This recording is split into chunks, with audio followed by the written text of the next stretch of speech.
Hey, Scorpio full moon night. It's a Scorpio full moon, so we're going to talk about love, baby, because Scorpio.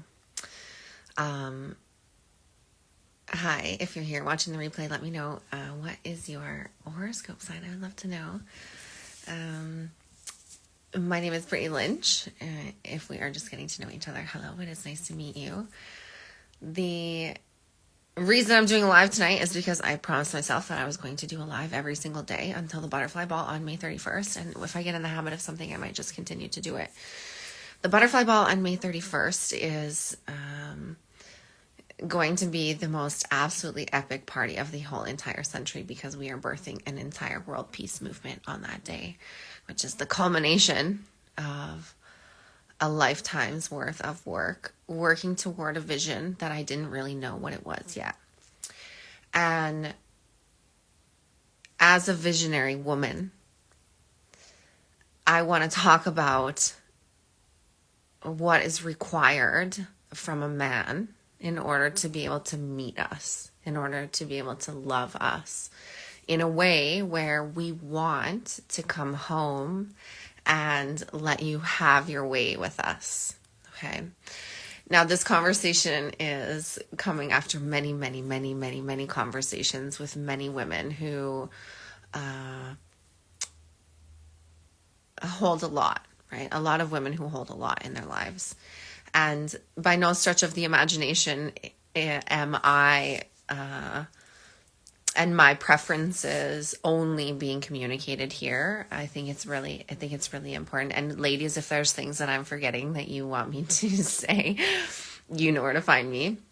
And men, if you have questions about this, like this is not an attack. This is not an attack. Again, this is not meant to be an attack. This is meant to be information.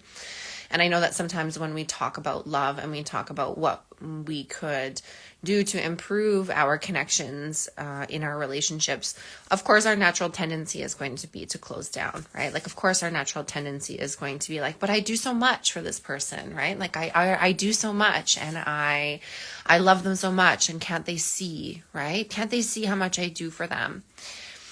But tonight, as on the Scorpio full moon, because the Scorpio full moon is all about sex and sexuality and connection and emotion and fluidity, right? I always joke and say I'm water, but it's not really a joke because I'm a Pisces. What I mean by that is that feminine embodiment is meant to be really fluid. Feminine embodiment is meant to be really chaotic. Feminine embodiment is meant to be in motion. And masculine embodiment is meant to be structured, and masculine embodiment is meant to be, my David, who went on a spirit quest last year with me on May 31st, actually, the way that he describes it is like his job is to be the riverbank, right? His job is to be the boundaries, to be the riverbank, and then my job is to be the water in between that.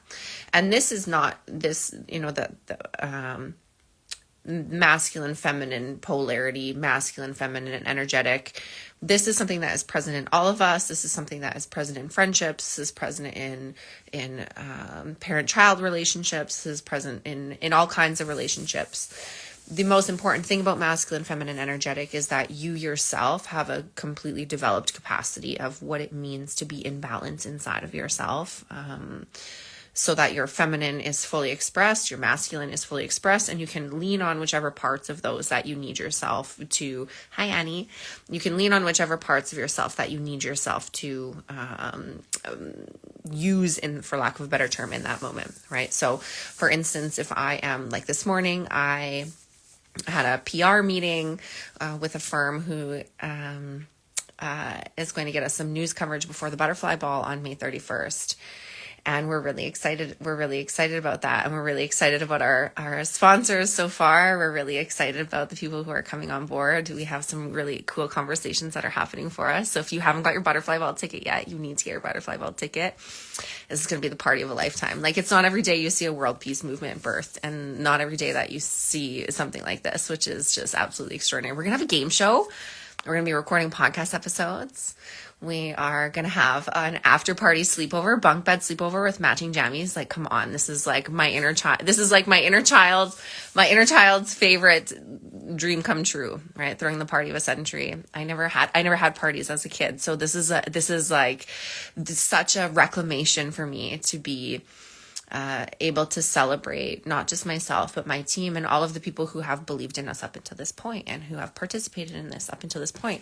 Annie being one of them. Annie is being named as a founder at our naming ceremony during the butterfly ball. And we're so grateful for you. I'm so grateful for you, Annie.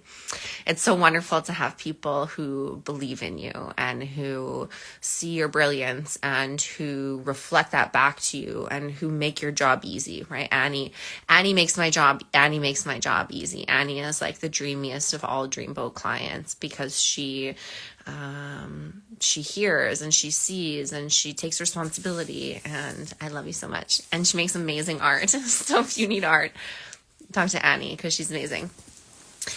So Scorpio full moon, let's talk about sex. What I want to talk about in Scorpio full moon. Oh, that's right. Is if you are a man who is in love with someone who has big ideas and who has big dreams and not just necessarily a man, but if you are someone who is masculine leaning, if you are someone who embodies more masculine energy than feminine energy, that doesn't always have to be expressed in a male body. But what we need in romantic relationship in order for sexual polarity to exchange itself between us is we need polarity, right?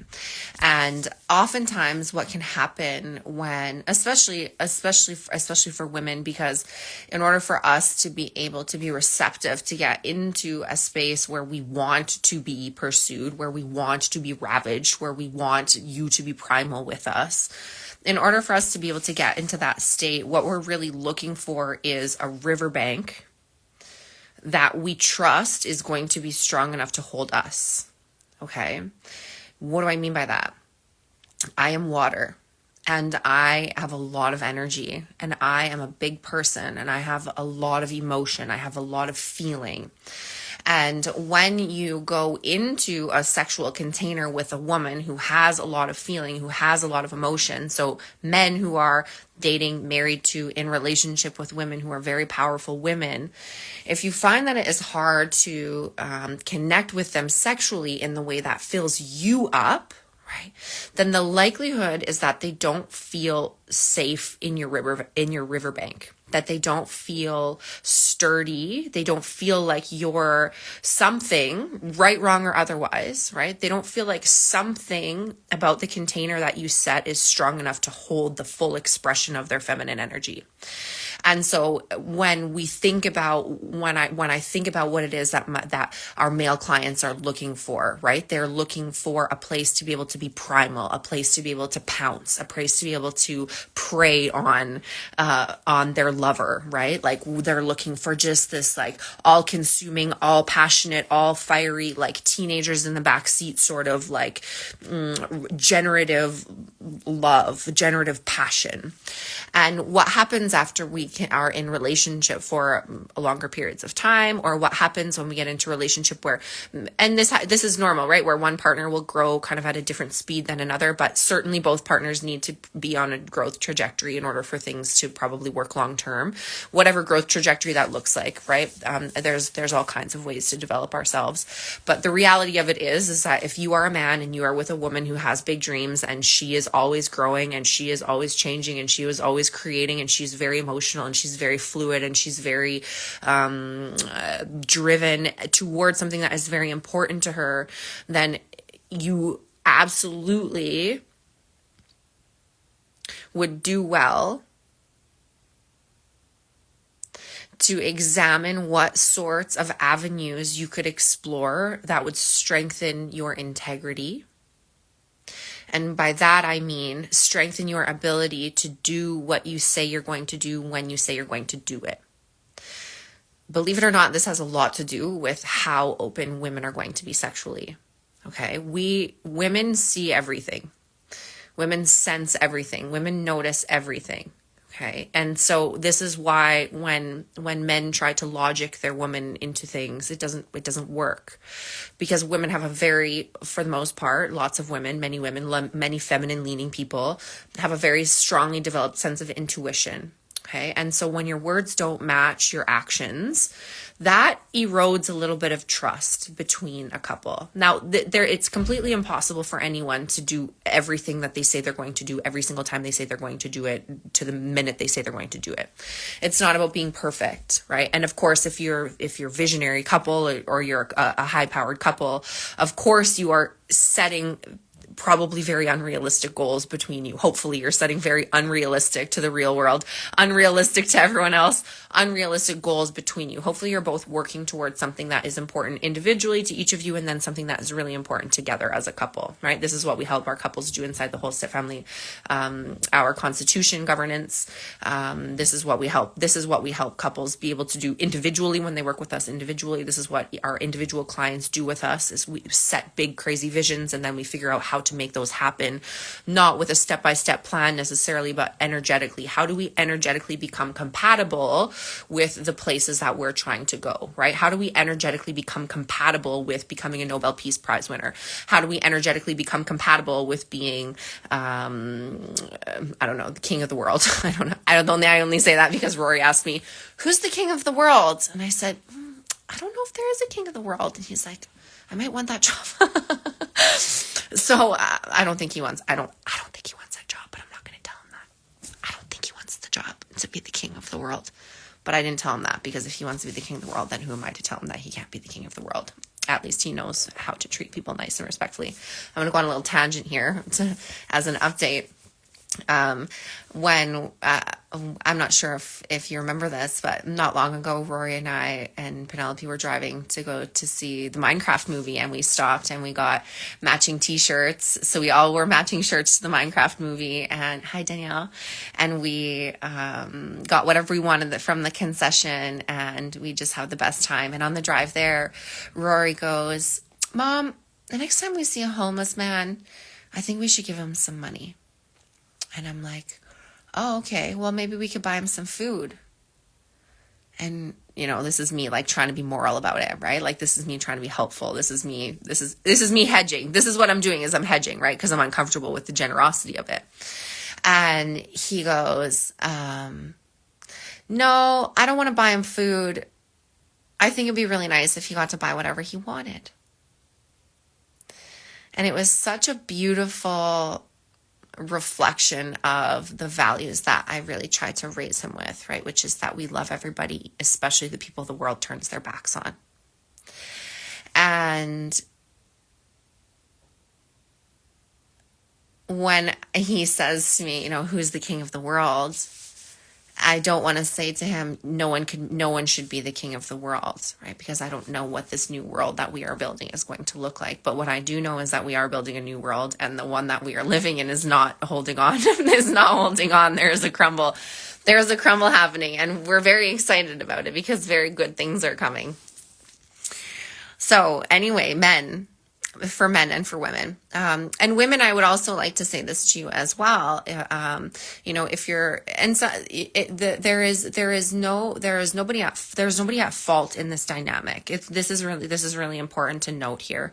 Nobody is at fault in this dynamic, right? Nobody is at fault in,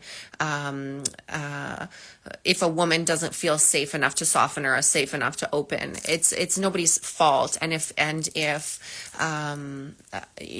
you are somebody who has been working on yourself and you have been intentionally going to these places where you're, if you're developing your masculine energy, that you're working on setting more structured containers with stronger integrity. It's not about doing it perfectly. It's about being able to take responsibility for when you say that you're going to do something and then don't do that, right? Instead of pretending that thing didn't happen. And the reason that this is important for sexuality is because in the way that men connect to women through their genitals, right? Like men's heart center literally is in their genitals. Women's heart center is in their heart. It's in their emotion. But that means that men connect emotionally in their genitals and females connect emotionally in their heart. And so when we are in partnership, in romantic partnership with somebody, in order for a woman to be able to relax and to be able to let go, she's got to trust that the sides of that container can hold her. She's got to trust that that container has enough integrity to be able to hold her.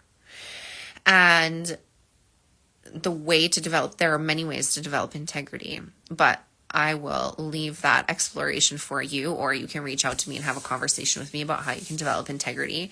And if you are a woman who is looking to soften, if you have a man who has wonderful integrity and you're noticing that you have resistance to being able to soften, even though he's doing everything, for lack of a better term, right? Even if he is setting a safe container for you and he is showering you in adoration and he is showing up with a generous heart and with a generous spirit and with generous offerings and making it a safe place for you to be able to relax, right? Like if he is someone who is trying to give to you, he's trying to spoil you, he's trying to take care of you, he's trying, and you're like, oh, no, I can do it myself, right? This also blocks sexual polarity, because that resistance, right, where he's trying to provide and trying to protect, if we prevent that from happening, it actually blocks our sexual polarity, and then our attraction splits apart.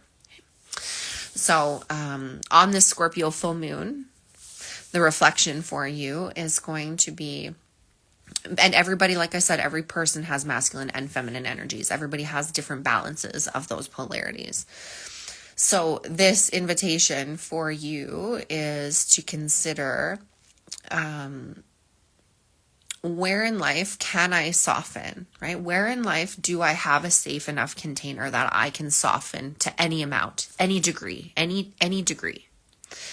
And in my masculine leaning side, right, what is something that I am already doing a really good job with protecting and a really good job with providing for? And how can I make sure that I'm reinforcing those things, because those are probably really important to me, right? If I'm already protecting something and I'm already providing for something, where can I look at the strength of the boundaries that are holding that container, so that if and when there is chaos that comes in there, that I know I can hold that. That's it for me this evening. I hope you have a beautiful night. It was lovely to see you and talk about Scorpio full moon and sex and I probably shouldn't go right to the place now where I talk about my kids right after, but I didn't mean it like that. I mean, that's where they come from.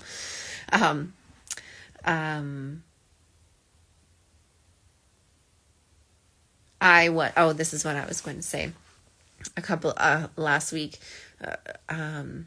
I called David and I was like, what are you doing? He's like, nothing. He's like, you want to go get snacks? So we went and got snacks, and we were leaving the convenience store. It was late. I had been out all day doing work things, and I was wearing heels and a dress, and I just got my Jesus shirt, oh my God, you guys, that's not what I said shirt. I just got my Jesus shirt, so I was wearing it. I wanted to wear it, but I was wearing a dress earlier. So I took my clothes to change into the 7-Eleven, because I wanted to put on yoga pants and my, oh my God, Jesus shirt, and get out of my dress and my heels and put my Crocs on. And as I am leaving the convenience store, I trip on my heels, and there was a homeless fella sitting, I'm sorry if I'm using the wrong language. Unhoused, I think, is the language I'm meant to be using. There was a fella who was sitting outside of the door, and as I stumbled, he literally jumped up to catch me. Like, he literally leapt up off the ground to try to save me. I caught myself, but I noticed what he did. You know, I noticed the protection, and he was looking for a financial opportunity, but that's not why he was there. And he didn't ask us for anything. I went and offered, everything that I had in my wallet. And I did that because this man with nothing, okay, nothing, right? This is by the standards of society. This man with nothing, by society's standards, still upheld his end of the polarity and offered protection to me as a woman, as I was about to fall. And something that, as a woman, that I'm very mindful of is noticing when people approach me trying to take from me or trying to offer something to me. And I would love, also on this reflection of this Scorpio full moon, to ask us to consider, where in life am I approaching people wanting to take from them? And where in life am I approaching people wanting to give to them? And just use those as a thought experiment for the next little while and see what happens. So, good night. We're almost in Gemini season, so we're going to have to buckle up.